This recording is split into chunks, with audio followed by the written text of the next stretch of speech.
the process of building a mutual fund? Like, it's some of the key steps. Key step is, first, the most important thing is, and I tell clients who are think about doing a registered fund. Remember, mutual fund, by the way, they keep using the term mutual fund. Mutual fund is an open-end registered fund. You can have a closed-end registered fund. An open-end registered fund is one that you go in and out of.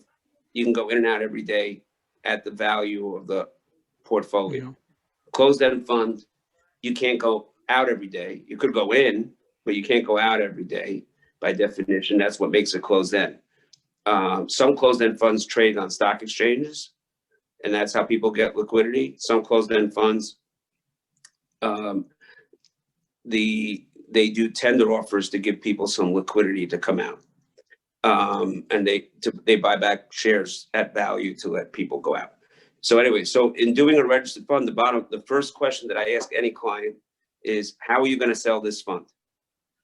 I'd love to do product, but I want to make sure you're going to tell me why do you think you're going to be able to raise $100 million, let's say, over the first year or so? Because I really think you need $100 million in order to at least break even to run one of these kinds of products.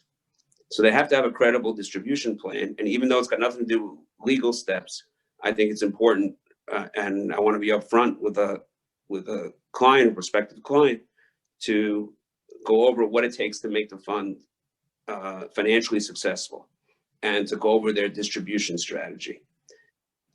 The legal steps involved, the most important first step is drafting and filing a prospectus or registration statement with the SEC. It sits at the SEC for a certain amount of time. The SEC comes back with comments. You have to organize an independent board. At the end of the day, the whole process to set up a registered fund is probably around, if things go relatively smoothly, I'd say somewhere between 4 and 5 months.